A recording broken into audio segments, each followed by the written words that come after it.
Gold, trusted gold buyers. మీరు తాకట్టు పెట్టిన బంగారాన్ని విడిపించి ఈ రోజు ఉన్న మార్కెట్ ధరకు కొనబడను.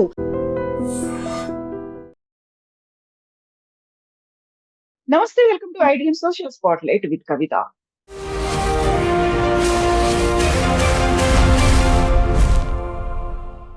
సీజ్ ఫైర్ అనౌన్స్మెంట్ 15 రోజుల పాటు కాల్పుల విరమణని అనౌన్స్ చేసిన వెంటనే మళ్ళీ దాడులు ఎందుకు జరుగుతున్నాయి? ఇది కేవలం అమెరికా ఇరాన్ మధ్య జరుగుతున్నటువంటి ఒప్పందం మాత్రమేనా? ఇజ్రాయెల్ సంగతి ఏంటి? పాకిస్తాన్ ఎందుకు ఇన్వాల్వ్ అయింది? పాకిస్తాన్ మీద ఎందుకని నమ్మకం లేదు? తీవ్రమైనటువంటి దాడులు ఎందుకు జరుగుతున్నాయి? నెక్స్ట్ ఏం జరగబోతోంది? న్యూట్రల్ గా ఎవరు వ్యవహరించాలి? ఎవరి మధ్యవర్తిత్వం ఉంటే బెటర్ అవుతుంది? ప్రపంచ దేశాల మీద ఇలాంటి ప్రభావం లేకుండా ఉండాలంటే ఏం జరగాలి? బోల్డ్ అని క్వశ్చన్స్ ఉన్నాయి, మాట్లాడుకుందాం. మనతో పాటుగా ఉన్నారు జియో పొలిటికల్ ఎక్స్పర్ట్ గిరిధర్ మామిడి గారు. హలో అండి, నమస్తే. నమస్తే అమ్మా. నమస్తే మీకు, మీ ప్రేక్షకులకు నమస్కారాలమ్మా. Thank you. ఎలా ఉన్నారు మీరు? ఐఎమ్ డూయింగ్ ఫైన్ అమ్మా, ఆల్ వెల్. ఎలా అనిపిస్తోంది ఇప్పుడు? 2 weeks సీజ్ ఫైర్ అనేది ఒక అనౌన్స్మెంట్ వచ్చింది. అంత శాంతియుతంగా జరుగుతుంది, ఇంకే దాడులు ఉండవు, అన్ని 10 డిమాండ్స్ ని అంగీకరించారు అనేది 15 పాయింట్స్ ఎజెండాని ముందుకు పెట్టాము.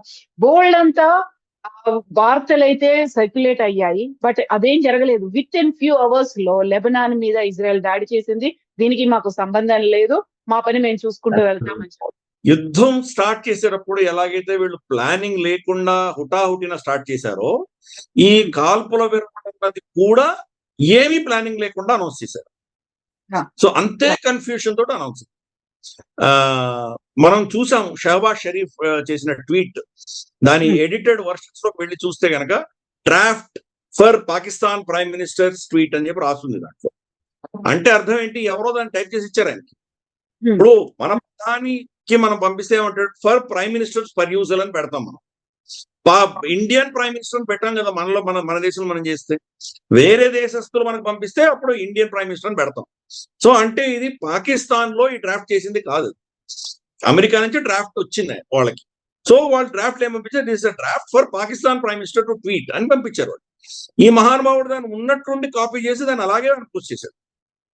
అంటే ఒకటి, ఆయనకు అంత మూర్ఖుడై ఉండాలి, అది ఏముందో తెలియదు, కళ్ళు మూసుకొని డొనాల్డ్ ట్రంప్ నుంచి వచ్చింది కాబట్టి నేను దీని గురించి నేను ఏమి చేయను, దాన్ని అలాగే పోస్ట్ చేస్తాను, నాకేమి తెలియదు అనుకొని ఒక పద్ధతి ఉండొచ్చు. అంటే దాని అర్థం ఏంటి? అంటే కంప్లీట్ గా దాసోహం అన్నాడు అనేటువంటి అర్థం వస్తుంది. రెండవది, తప్పకుండా ఇది అసలు ఆయన హ్యాండిల్ చేస్తున్నాడా, లేకపోతే అది అమెరికాకి హ్యాండ్ ఓవర్ చేశాడు? సో ఇవన్నీ కూడా ప్రశ్నలు పుడతాయి. సో పాకిస్తాన్ రోల్ అన్నది మనం, ఇన్ఫాక్ట్ మన అపోజిషన్ కూడా అసలు పాకిస్తాన్ అద్భుతంగా జయరాం రమేష్ వీళ్ళందరూ చెప్పారు, పాకిస్తాన్ దౌత్యం వాళ్ళ అద్భుతం, వాళ్ళది, వాళ్ళు మీడియేషన్ చేయగలిగారు, భారతదేశం ఎక్కడుంది అంటే వీళ్ళ టార్గెట్ మోదీ గారిని టార్గెట్ చేయడానికి పాకిస్తాన్ పొగిడినా వీళ్ళకేం పర్వాలేదు. సో పాకిస్తాన్ చేయలేదు అన్న విషయం ఆ ట్వీటే చెప్తోంది కదా, అమెరికా నిర్ణయించింది. ఈ రోజు పాకిస్తాన్ పక్కన పెడదాం. ప్రపంచంలో ఈ రోజు డొనాల్డ్ ట్రంప్ కి మధ్యవర్తిత్వం చేయడానికి ఏ ఒక్క దేశమైనా ముందరకు వస్తుందా? ఎవరూ లేరు. వాళ్ళ అలైన్స్ అందరూ కూడా, యూరోపియన్ అలైన్స్ ఎవరు రావడానికి ససేమి రాదు. గల్ఫ్ లో ఉన్న దేశాలు ఎవరు ముందు రావడానికి సిద్ధపడలేదు. ఫిబ్రవరి 27 దాకా మధ్యవర్తిత్వం వహించినటువంటి ఒమాన్ వాళ్ళని ఇంత అవమానం చేసింది అమెరికా. ఎందుకంటే ఆ రోజు ఫిబ్రవరి 27 రాత్రి ఒమాన్ ఫారెన్ మినిస్టర్ ఏం చెప్పారు? ఒప్పందం అయిపోయింది, ఇంకా యుద్ధం లేదు, ఏం లేదు, శాంతిగా ఉండబోతోంది అని అనౌన్స్ చేసిన 24 గంటలు జరగకుండానే వీళ్ళు అటాక్ చేశారు. అంటే యాక్చువల్గా ఒప్పందాలు జరిగినాయి, కానీ ఇజ్రాయెల్ అజెండా ప్రకారం దీన్ని ఇరాన్ కొట్టాలి కాబట్టి కొట్టారు వాళ్ళు. సో అందుకని ఒప్పందం మధ్యవర్తిత్వం చేసిన వాళ్ళ పరిస్థితి ఏంటో మనం చూసాం. కాబట్టి ఈ రోజు ఎవరు కూడా అటువంటి రిస్క్ తీసుకోదలుచుకోలేదు. ఈ రోజు ఒప్పందం చేశాము, ఒప్పేసుకున్నారు, అమెరికాను ఇరాన్ ఒప్పుకున్నారు అని చెప్పిన 4-5 గంటల్లో మళ్ళీ డొనాల్డ్ ట్రంప్ నేను ఒప్పుకోలేదని తీసేస్తే పరిస్థితి ఏమవుతుంది? అది అందుకనే ఎవరు కూడాను ఆ రిస్క్ తీసుకోవడానికి సిద్ధంగా లేరు. ప్రపంచంలో ఒక్క దేశం కూడా అమెరికా పక్షాన్ని నిలబడలేదు. ఈ విషయం అర్థం చేసుకున్నారు. ఐసోలేట్ అయిపోయాడు. అందుకని ఆ ఫ్రస్ట్రేషన్ తోటే పచ్చి బూతులు తిట్టడం, బెదిరింపులు అవన్నీ మనం ఆ ట్వీట్స్ లో చూస్తున్నాము. దౌత్యం అంతా కూడా ట్వీట్స్ ద్వారా దౌత్యం జరగదు కదా, బ్యాక్ ఎండ్ లో జరుగుతాయి అవన్నీ కూడా. చర్చల ద్వారా ఫోన్ బ్యాక్ ఎండ్ ఛానల్స్ లో ఉంటాయి, వాళ్ళు వీళ్ళు మాట్లాడుకుంటారు, ఏం జరుగుతుందో ఎవరికి తెలియదు. డిప్లొమాటిక్ అవుట్ రీచ్ అనేది చాలా డిఫరెంట్ గా ఉంటుంది. కానీ ఈయన ప్రతిదీ ట్వీట్ చేస్తున్నాడు. ట్వీట్ చేసి మీరు రండి అంటే ఎందుకు వస్తారు వాళ్ళు ఎవరైనా? ఈయన చెప్పామని యుద్ధం చేశారు వాళ్ళు. కాబట్టి ఇవన్నీ కూడా ఏంటంటే కూడా ఆయన ఫ్రస్ట్రేషన్, ఆయన కంప్లీట్ ల్యాక్ ఆఫ్ ఇన్ఎక్స్పీరియన్స్ మనకు కనిపిస్తుంది. అంతకంటే కీలకంగా ఏంటంటే కనుక వాళ్ళ అడ్మినిస్ట్రేషన్ ఏదైతే ఉందో వాళ్ళ మాట ఆయన వినట్లేదు. అడ్మినిస్ట్రేషన్ ఈ రోజు ఒక విధమైనటువంటి శక్తిహీనం చేసేసి, దానికి శక్తిహీనం చేసేసి కంప్లీట్ ఆయన కట్ ఫీలింగ్. లివిట్ అన్నటువంటి ఆవిడ, క్యారోలిన్ లివిట్, వాళ్ళ వైట్ హౌస్ స్పోక్స్ పర్సన్ అమ్మాయి ఏం చెప్పిందంటే, the president has a cut feeling when ఈ టేక్స్ అ డెసిషన్ అని అమ్మాయి చెప్పింది. దేశాలు కట్ ఫీలింగ్ ఆధారంగా యుద్ధాలు చేయలేవు కదా. కట్ ఫీలింగ్ ఏంటి? దానికి ప్రాసెస్ ఉంటుంది, సిస్టమ్ ఉంటుంది, వ్యవస్థలు ఉన్నాయి మనకు. వాటి ఆధారంగా నిర్ణయాలు తీసుకోవాలి. అందుకనే యుద్ధం మొదలు పెట్టేటప్పుడు ప్లానింగ్ లేదు, యుద్ధ విరమణ ప్రకటనప్పుడు ప్లానింగ్ లేదు. డొనాల్డ్ ట్రంప్ ఏమన్నాడంటే, వాళ్ళకి ఇరాన్ పెట్టిన 10 పాయింట్ ఫార్ములా నాకు దగ్గర వచ్చింది, రీజనబుల్ గా ఉంది, దాని ఆధారంగా మేము చర్చిస్తాము అని అన్నాడు. అన్న తర్వాత ఆ 10 పాయింట్లు ఏది ఇరాన్ ఏం చెప్తుందో అది బయటకు వచ్చి ఇజ్రాయెల్ గొడవ చేసిన తర్వాత డొనాల్డ్ ట్రంప్ మళ్ళీ ఇప్పుడు కంప్లీట్ యూటర్న్ తిరిగాడు. మీరు బయట చూస్తున్న 10 పాయింట్లు కాదు, నాకు సపరేట్ గా వేరే ఇచ్చారు ఇరాన్ వాళ్ళు, అది ఈ 10 నేను ఎప్పుడు యాక్సెప్ట్ చేయలేదు, నేను ఇది ఎప్పుడో తిరస్కరించాను అని చెప్పి ఆ అమ్మాయి లివిట్ స్టేట్మెంట్ చూసామండి. అందుకని ఇంత కన్ఫ్యూజ్ స్టేట్ లో వాడు ఉన్నారు. షహబాజ్ షరీఫ్ ఏమో ఇంక్లూడింగ్ ఇన్ లెబనాన్ అని చెప్పి సీజ్ ఫైర్ అని చెప్పి అనౌన్స్ చేశాడు. ఇజ్రాయెల్ వచ్చి లెబనాన్ దీనికి సంబంధం లేదు, ఇది వేరే యుద్ధం, ఇరాన్ యుద్ధానికి దీనికి ఏం సంబంధం లేదు, నేను ఆపనని చెప్పి వాడు కొట్టడం మొదలుపెట్టారు. ఇంతవరకు మనకు మార్చి 4వ తారీఖు మొదలైన హిజ్బుల్లా ఆపరేషన్స్ అన్నది, ఇంతవరకు జరిగిన ఆపరేషన్స్ నిన్న అన్నిటికంటే ఎక్కువ కొట్టింది ఇజ్రాయెల్. 150 టార్గెట్. సో రమారమి 100 పైచీలకు అక్కడ ప్రజలు చనిపోయారని తెలుస్తుంది మనకి. మరి వాళ్ళు ఎంతమంది సివిలియన్స్ చనిపోయారు ఇవన్నీ కూడాను it's matter of debate. So ఇది జరుగుతుంది అక్కడ. సో ఎంత కన్ఫ్యూషన్ ఉందో చూడొచ్చు. ఇజ్రాయెల్ చాలా స్పష్టంగా చెప్పింది, మమ్మల్ని అడిగి ఈ నిర్ణయం తీసుకోలేదు, ఈ సీజ్ ఫైర్ అన్నది మాకు లాస్ట్ మినిట్ లో చెప్పారు, మమ్మల్ని కాన్ఫిడెన్స్ తో తీసుకోలేదు అని వాళ్ళు చెప్పారు. సో ఇరాన్ ఏం చెప్తోంది, ఆ 10 పాయింట్ ఫార్ములానే చర్చకు ఉంటుంది, అది తప్ప ఇంకేం ఉండదు అని వాళ్ళు స్పష్టంగా చెప్తున్నారు. Straight of Hormuz complete permanent immediate గా వాళ్ళు ఓపెన్ చేస్తారు అని చెప్పి డొనాల్డ్ ట్రంప్ ట్వీట్ లో చెప్పారు. ఇరాన్ ఏం చెప్పింది, we will escort the ships అని చెప్పింది. అంటే ఒకరి మాటకి ఇంకొకరి మాటకి ఎక్కడ పొంతం లేదు.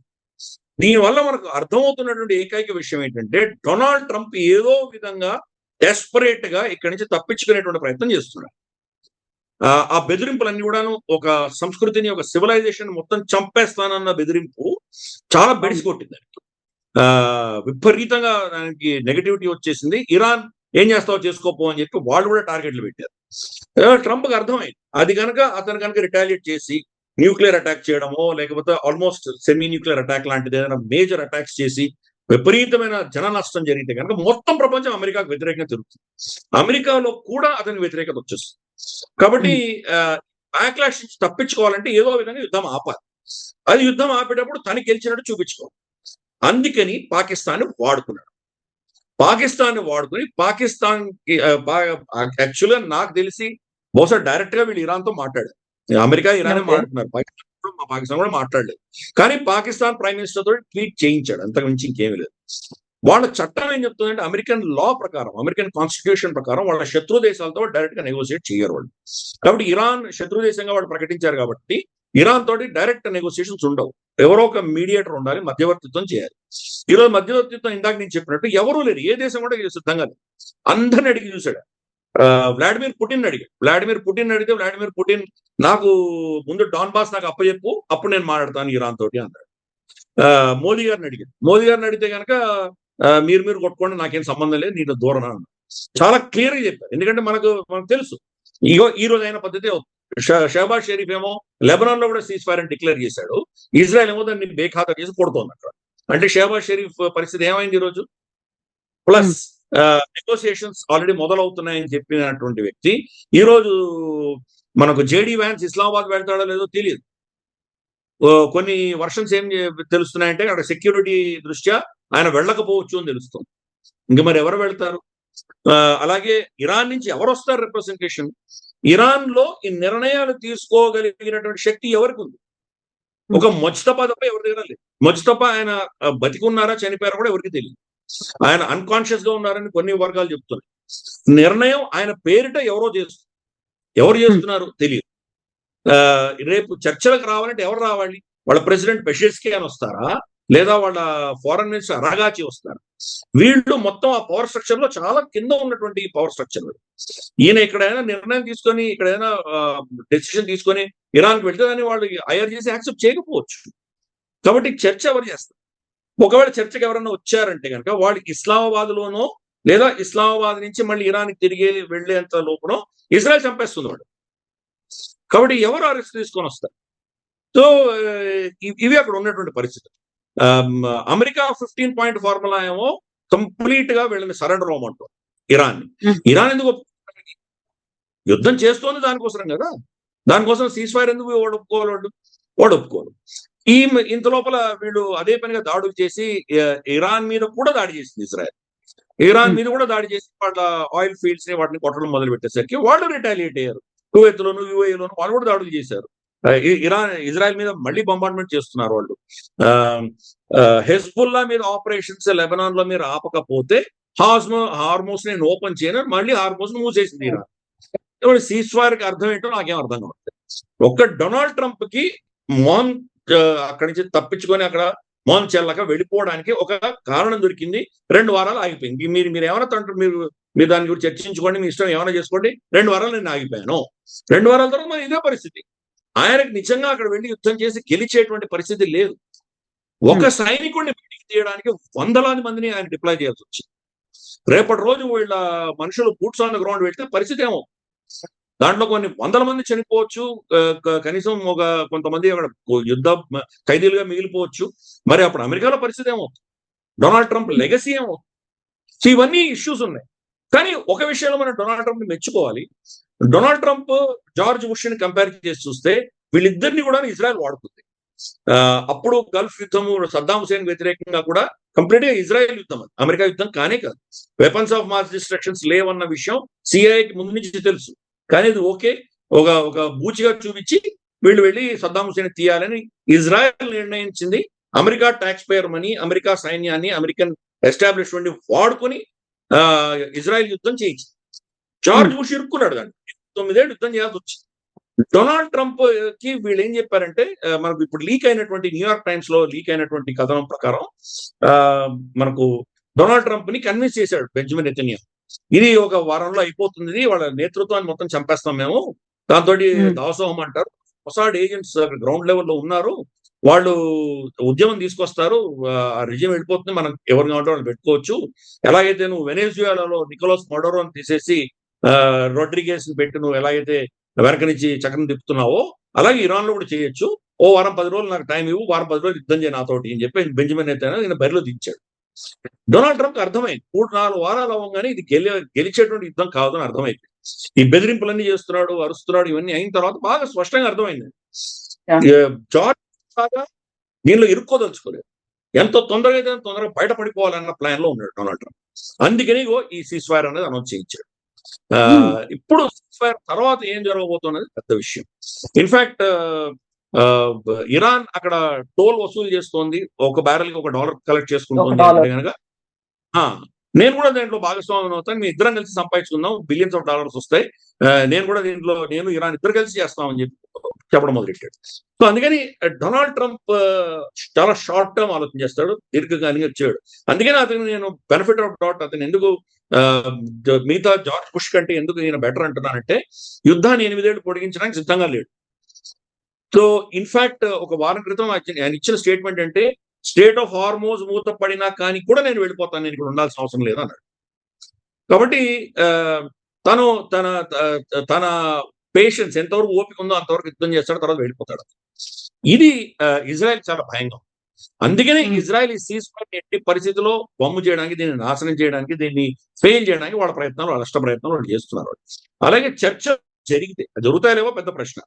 ఒకవేళ చర్చలు అంటూ జరిగితే చర్చలలో ఎటువంటి అంశాలని వీళ్ళు అపోజ్ చేస్తారు, ఎలా దాన్ని కంప్లీట్ గా స్కటిల్ చేస్తుంది ఇజ్రాయెల్ అనేది మనం చూస్తాం. మనం వాళ్ళు అడిగిన ప్రశ్న కండిషన్స్ లో 3-4 రెడ్ లైన్స్ ఇరాన్ కూడా ఉన్నాయి.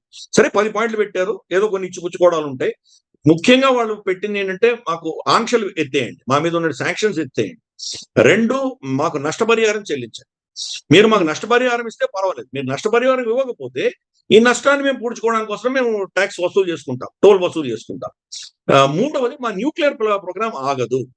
ఇంటర్నేషనల్ అటామిక్ ఎనర్జీ సూపర్విజన్ ఉన్నా కానీ కూడా మేము దాన్ని ఎన్రిచ్ చేసుకుంటాము. మాకు కావాల్సినటువంటి మేము న్యూక్లియర్ బాంబ్ అయితే చేయం, కానీ మా ఎనర్జీ నీడ్స్ కోసం మేము దాన్ని వాడుకుంటాము. మా న్యూక్లియర్ ఎనర్జీ ప్రోగ్రామ్ మాకు ఉంటుంది, ఇది పోదు.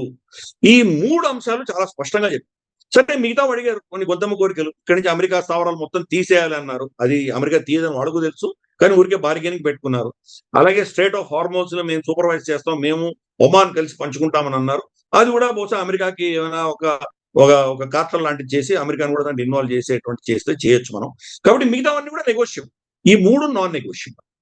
మరి ఇటువంటి పరిస్థితుల్లో అమెరికా నువ్వు కంప్లీట్ నాకు సరెండర్ అయిపోవాలి, నీ 450 కిలోల యురేనియం ఎన్రిచ్డ్ న్యూక్లియర్ మెటీరియల్ నాకు ఇచ్చేయాలి, నీ దగ్గర లాంగ్ టర్మ్ మిజైల్స్ ఉండకూడదు, ఇవన్నీ చెప్తే గనక, ఇవన్నీ ఒప్పుకుందంటే ఇరాన్ ఓ సంవత్సరం తర్వాత మళ్ళీ వెళ్ళి కొడతారు కదా వాళ్ళ దగ్గర. వాళ్ళని డిఫెండ్ చేసుకోవడం కూడా శక్తి ఉండదు వాళ్ళ దగ్గర. కాబట్టి ఇటువంటి ఎక్స్ట్రీమ్ కండిషన్స్ అమెరికా పెట్టింది. కాబట్టి ఎట్టి పరిస్థితుల్లోనూ ఇరాన్ ఒప్పుకునేటువంటి పరిస్థితి లేదు. అందుకనే స్టార్టింగ్ పాయింట్ లోనే యుద్ధం మొదలుపెట్టడం ఎంత కన్ఫ్యూషన్ ఉందో, ఈ సీజ్ ఫైర్ డిక్లరేషన్ కూడా అంతే కన్ఫ్యూషన్ ఉంది. కాబట్టి ఈ సీజ్ ఫైర్ నిలవదు.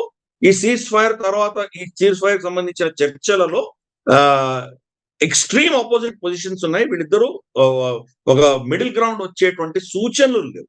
అందుకని ఇది ఫెయిల్ అవ్వక తప్పదు. ఫెయిల్ చేసే ప్రతి ప్రయత్నం ఇజ్రాయెల్ చేస్తుంది. ఇజ్రాయెల్ ఈ యుద్ధాన్ని ఆపకుండా ఏం చేయాలో అవన్నీ చేస్తుంది. దీన్ని కంప్లీట్ గా సాబొటాజ్ చేయాలో ఇజ్రాయెల్ చేసి తీరుతుంది.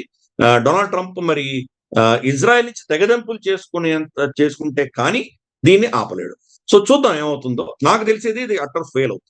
కాకపోతే ఇక్కడే మళ్ళీ లెబనాన్ మీద అటాక్ చేశారు, దాదాపుగా 500 మంది చనిపోయారంటే అక్కడ ఉన్నటువంటి ప్రాక్సీ గ్రూపులు కూడా యాక్టివేట్ అయ్యేటువంటి ప్రమాదం ఉంది. హిజ్బుల్లా కావచ్చు, హౌతీలు కావచ్చు, హమాస్ కావచ్చు. ఇది కేవలం ఒక ఇరాన్ కేంద్రంగా జరుగుతుంది, లేకపోతే అక్కడ ఉన్నటువంటి గల్ఫ్ కంట్రీస్ మీద అటాక్ అవుతుంది అన్న దానికంటే కూడా ఇజ్రాయెల్ వెళ్ళి అక్కడ లెబనాన్ లో అటాక్ చేయడం అనేది, అక్కడ అంతమందిని ఇప్పటిదాకా జరగనంత విధ్వంసం ఒకే రోజు కొన్ని గంటల్లోనే అయిపోయింది అనుకుంటే వాళ్ళు కూడా యాక్టివేట్ అవుతారు. అలాంటి టైంలో మరి ప్రపంచంలో ఒక అశాంతి అనేది ఉంటుంది అంటే ఎవరు మీడియేట్ చేయాలి అంటారు? పాకిస్తాన్ అంత రిలేబుల్ గా లేదు అంటే ఎవరి మీద ఉంటుంది అది? అసలు మీడియేషన్ ఎవరు చేయగలరమ్మా? ఎవరు చేయలేరు మీడియేషన్. మీడియేటర్ అంటే ఎవరు? 2 పక్షాలు గౌరవించేవాడే మీడియేషన్ చేయగలడు. అలా ఎవరు లేరా? ఏ కంట్రీ లేదా అసలు? చూపించమ్మా, నాకు చెప్పు, ఓ పేరు చెప్పమ్మా, డిస్కస్ చేద్దాం. ఒక కంట్రీ, ఒక దేశం పేరు చెప్పమ్మా.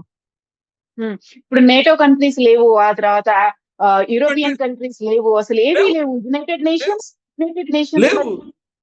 యునైటెడ్ నేషన్స్ ఇంకా బతికుందని నువ్వు అనుకుంటున్నావమ్మా? United Nation is dead. Long live United Nations. ఎప్పుడో పోయింది అది. దానికి ఏం బలం ఉంది దానికి? దాని మాట ఎవరు వింటున్నారు, దానికి ఎవరు చెప్తున్నారు? అక్కడ మీరు ఏమైనా రెజల్యూషన్ తీసుకొస్తే ఏమైనా సెక్యూరిటీ కౌన్సిల్ ఏమైనా పాస్ అవుతుందా? ఎవరొకరు వీటో చేస్తారు కదా. ఇప్పుడు స్టేట్ ఆఫ్ హార్మోన్స్ మీద రెజల్యూషన్ బహ్రెయిన్ తీసుకొచ్చింది, ఏమైంది? మనకు రష్యాను, చైనా దాన్ని వీటో చేసాయి. వీళ్ళు ఏమైనా ఇరాన్ ఏమైనా రెజల్యూషన్ తీసుకొస్తే కనుక అమెరికా వీటో చేస్తుంది. సో యునైటెడ్ నేషన్స్ అన్నది చచ్చిపోయిందమ్మా. దానికి శక్తి లేదు. శక్తి లేనటువంటి ఊరికే చర్చా వేదిక, చాయ్పే చర్చ, అంతకుమించి ఇంకేమీ లేదు. యునైటెడ్ నేషన్స్ కన్నా శక్తి లేదు. ఈవెన్ అంటోనియో గుటెరెస్ ఇచ్చిన స్టేట్మెంట్ ఏంటి? ఇంత యుద్ధం జరుగుతున్నాయని స్టేట్మెంట్ ఇవ్వాల.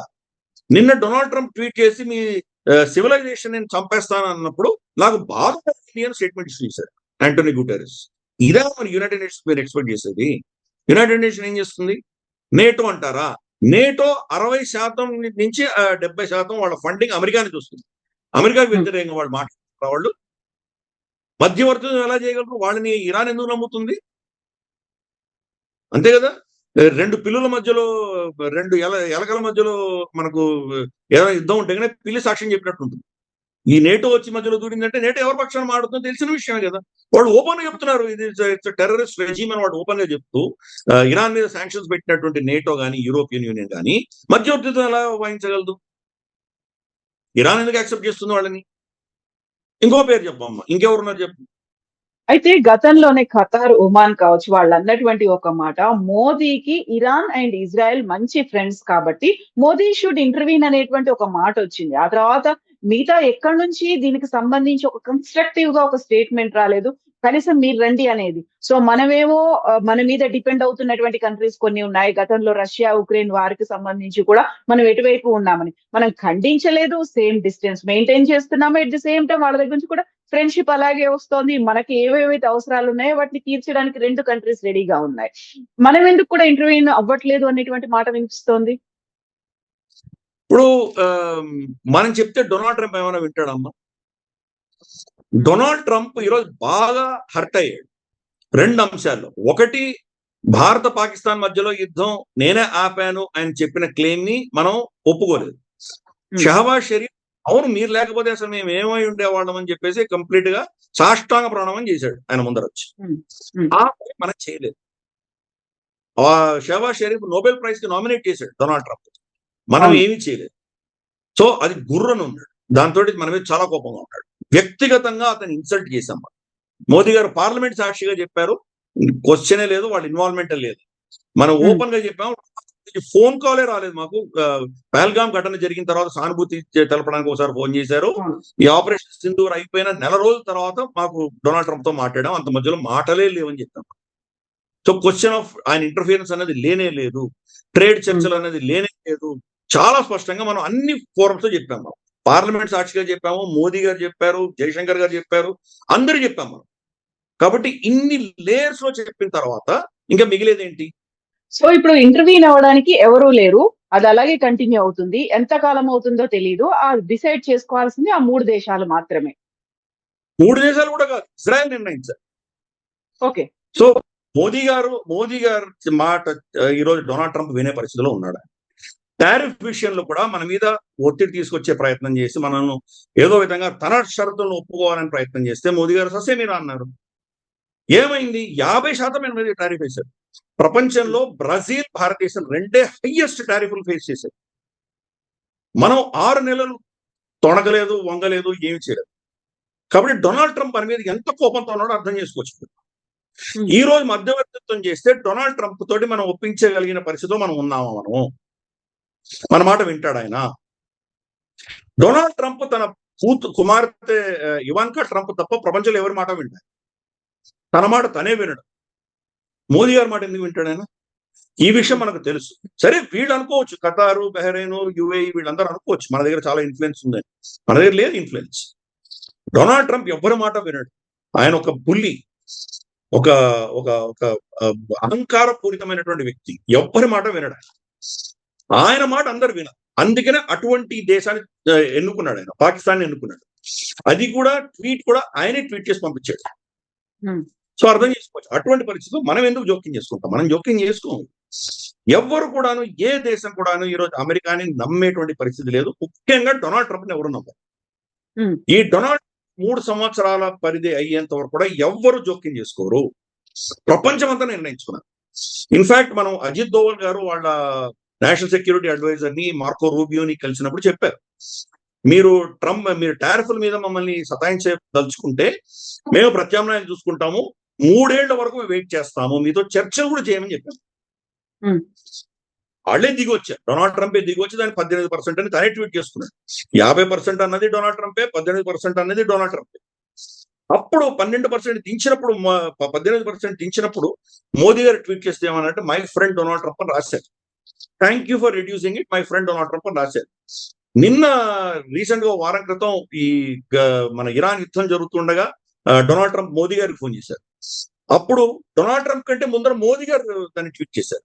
ప్రతిసారి ఆయన ముందు ట్వీట్ చేసేవారు, ఈసారి మోదీ గారు ట్వీట్ చేశారు. ట్వీట్ చేసి I received a call from president Trump అన్నారు, మై ఫ్రెండ్ అని అనలేదు. రెండవ అన్నారు, నేను ఫోన్ చేయలేదు, ఆయనే నాకు ఫోన్ చేశాడని చెప్పారు మోదీ గారు. ఇద్దరే చెప్పి మోదీ గారు ఆయనకి ఏం చెప్పారో అది చెప్పారు. ఇక్కడ శాంతి ఉండాలి, చర్చలతో సమస్యలు పరిష్కరించుకోవాలి, టచ్ లో ఉందాం అన్నాను. అంతకు మించి ఇంకేం మాట్లాడలేదు మోదీ గారు. సో ఎవ్వరు కూడా ప్రపంచంలో ఈ రోజు డొనాల్డ్ ట్రంప్ ని నమ్మలేరు. ఈ రోజు డీల్ అని అంటాడు, రేపు పొద్దున్న లేచి డీల్ లేదంటాడు. సౌత్ కొరియా మీద 15% టారిఫ్ అన్నాడు. వాళ్ళ పార్లమెంట్ రాటిఫై చేయడానికి లేట్ అవుతుంది, అంతర్గతమైన విషయం. వాళ్ళు ఇంకా రాటిఫికేషన్ కి లేట్ అవుతుంది అనేసరికి వాళ్ళ మీద ఇంకొక 25% టారిఫ్ యాడ్ చేశాడు. సరే ఇప్పుడు ఆ టారిఫ్లన్నీ సుప్రీంకోర్టు కొట్టేసినంత వేరే విషయం, కానీ ఎలా బెదిరించడం మనం అర్థం చేసుకోవాలి. యూరోపియన్ యూనియన్ తోటి ఒప్పందం చేసుకున్నాడు, అర్సలా వండర్లైన్ తోటి 15% అన్నాడు, అన్ని ఒప్పందాలు చేసి ఇంత ఇన్వెస్ట్మెంట్స్ అన్నాడు, ఒప్పుకోను అన్ని అయినాయి. ఇమ్మాన్యుయల్ మక్రాన్ స్టేట్మెంట్స్ కి నాకు నచ్చలేదు. నచ్చకపోయేసరికి వాళ్ళ వైన్ మీద 200% టారిఫ్ వేస్తానని బెదిరిస్తున్నాడు. 200% టారిఫ్ ఎలా వేస్తాడు? ఫ్రాన్స్ తోటి ఆయన ఒప్పందం జరగలేదు, యూరోపియన్ యూనియన్ తో జరిగింది. ఇండివిజువల్ గా యూరోపియన్ లో ఒక్కొక్క దేశం సపరేట్ టారిఫ్ ఎలా వేయగలడు ఆయన? కానీ బెదిరిస్తున్నాడు. ఈ రోజు నేను ఒప్పుకున్నాను అన్నటువంటి వ్యక్తి దాన్ని చించి పడేస్తే మనం ఎవరైనా ఆపగలరా? లాస్ట్ నేను చెప్పేసాను, మీరు ఏం చేసుకుంటారు చేసుకోండి అంటారు. కాబట్టి ఏ దేశం కూడా ఈ రోజు మధ్యవర్తిత్వం చేయడానికి సిద్ధంగా లేరు. డొనాల్డ్ ట్రంప్ అమెరికాని ఓడిస్తే కానీ ఆయన వెనక్కి తగ్గడు. ఈ రోజు ఆయన ఓడిపోయాడు. ఒక వ్యక్తిని తీసుకురావడానికి ఇంత కష్టపడ్డాడు. రమారమి ఈ రోజు 40 పైచిలకు వీళ్ళ ఎయిర్ అసెట్స్ కోల్పోయినాయి, నాశనం అయ్యాయి. ఫ్లైట్స్ కానీ, హెలికాప్టర్స్ కానీ, ఏవాక్స్ కానీ, మిడ్ ఎయిర్ రీఫ్యూలర్స్ కానీ, లేదా రీపర్ డ్రోన్స్ కానీ అన్ని మీరు లెక్కేసామంటే 45 పైచిలకు ఉన్నాయి ప్రస్తుతానికి. ఇన్ని నష్టపోయారు. 15 పైచిలకు వీళ్ళ సైనికులు చనిపోయారు. రమారమి 200 పైచిలకు వీళ్ళ సైనికులు దెబ్బ గాయాలు తగిలి యుద్ధం చేసే పరిస్థితిలో ఈరోజు డొనాల్డ్ ట్రంప్ లేడు. బెదిరింపులు ఇస్తున్నాడు ఆయన, కానీ నేను అది చేస్తాను, ఇది చేస్తాను, కర్గ్ ఐలాండ్ తీసుకుంటాను ఇవన్నీ అంటున్నాడు. కర్గ్ ఐలాండ్ దాకా వెళ్ళాలంటే స్ట్రేట్ ఆఫ్ హార్మోస్ దాటాలి. వీళ్ళ నేవీ గల్ఫ్ ఆఫ్ ఒమాన్ కూడా రాలేదు, గల్ఫ్ ఆఫ్ ఒమాన్ దగ్గర కూడా రాలేదు. ఇంకా మనకు అరేబియన్ సీలు ఎక్కడో ఉన్నాయి. అంటే మనం అర్థం చేసుకోవచ్చు పరిస్థితి ఏంటో, ఎంత ఎంత దారుణమైన పరిస్థితిలో ఈరోజు అమెరికా ఉందో మనం అర్థం చేసుకోవచ్చు. కాబట్టి ఆ పరిస్థితిలో నిజంగా డొనాల్డ్ ట్రంప్ దీని బెదిరింపులను నిజంగా యుద్ధ పరిస్థితి తీసుకొని యుద్ధం చేయగలిగిన పరిస్థితి వస్తే కనుక ఏమవుతుంది? అమెరికన్ సైనికులు చనిపోతారు, విపరీతంగా వాళ్ళ సైనికులు చనిపోతే కనుక వెనకాల బ్యాక్లాష్ ఎలా ఉంటుంది ఆ దేశం, ఇది అర్థం చేసుకో. నేను మ్యాప్ షేర్ చేసి చూపిస్తాను, ఒక్క నిమిషము. ఇప్పుడు వచ్చింది. సో మనం జస్ట్ జనరల్ గా మనం చూద్దాం. ఇది పర్షియన్ గల్ఫ్, ఇది స్ట్రేట్ ఆఫ్ హార్మోస్, ఇది గల్ఫ్ ఆఫ్ ఒమాన్. ఇంతవరకు ఇరానియన్ టెరిటరీ ఉంది, ఇక్కడ దాకా ఇరానియన్ టెరిటరీ ఉంది. ఇక్కడ నుంచి పాకిస్తాన్, యుఎస్ఎస్ అబ్రహాం లింకన్ తర్వాత వీళ్ళ నేవల్ షిప్స్ అని ఇక్కడ ఉన్నాయి, అరేబియన్ సీలో ఇక్కడ ఉన్నాయి. గల్ఫ్ ఆఫ్ ఒమాన్ దగ్గరకు వెళ్ళడానికి భయపడతారు.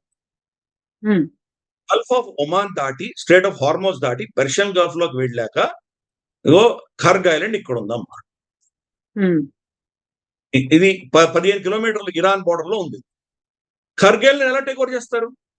వీళ్ళ షిప్ ఎప్పుడు గల్ఫ్ ఆఫ్ ఒమాన్ లో లేవు, ఇక్కడ ఉన్నాయి, అరేబియన్ సీలో ఉన్నాయి, ఇక్కడ ఉన్నాయి, తిరుగుతున్నాయి, గస్తీ తిరుగుతున్నాయి. అంత దూరం వెళ్ళి ఎలా వీళ్ళు కబ్జా చేసుకుంటారు? Militarily is it even possible? ఇంకెక్కడి నుంచి వెళ్ళాలి? కువైట్ నుంచి వెళ్ళాలి, లేదా ఇరాక్ నుంచి రావాలి, లేదా సౌదీ అరేబియా నుంచి వెళ్ళాలి. ఇక్కడ షిప్లు ఏమున్నాయి? వీళ్ళవి ఏం లేవు కదా. షిప్లన్నీ ఎక్కడో ఉన్నాయి. యాంఫీబియస్ షిప్లు కావాలంటే ఎక్కడి నుంచి తీసుకొస్తారు? ఇక్కడి నుంచి వెళ్ళాలంటే ఇంత దూరం సముద్రం వాడు ప్రయాణం చేసి వెళ్ళాలంటే మనకు కువైట్ సిటీ నుంచి ఇక్కడ దాకా వెళ్ళాలంటే ఎంత దూరం ఉంది? ఇక్కడి నుంచి ఇక్కడికి 15 kilometre. Logistical is it even possible? సరే, ఆకాశానికి పారాడ్రాప్ చేశారు అనుకుందాం. ఒక సైనికుడు ఇరుక్కుంటేనే మీరు తలప్రాణం తోక్కొచ్చింది మీకు. అక్కడ 2 హెలికాప్టర్లు, ఒక C-150, తర్వాత ఒక F-15, ఇంకెన్ని పోయినా మన దగ్గర రీపర్ డ్రోన్స్ ఒక 3-4 పోయినాయి. ఇన్ని నష్టాలు, ఇంత నష్టంతో మీరు అక్కడి నుంచి ఒక వ్యక్తిని తీసుకురాగలిగారు. పారాడ్రాప్ చేసి ఇక్కడ మనుషులు పెడితే పొద్దు నుంచి సాయంత్రం దాకా వాళ్ళు బొంబార్డ్మెంట్ చేస్తుంటే మీరు ఎలా వెళ్ళి వాళ్ళని ఇక్కడి నుంచి ఎక్స్ట్రికేట్ చేస్తారు? మీరు మీ బ్లాక్ హాక్ హెలికాప్టర్స్, మీకు అపాచీ హెలికాప్టర్స్ ఇక్కడికి వెళ్ళాలంటే అక్కడికి బొంబార్డ్మెంట్ వస్తూ ఉంటుంది కదా. ఎన్ని ఇంకా నాశనం అవుతాయి.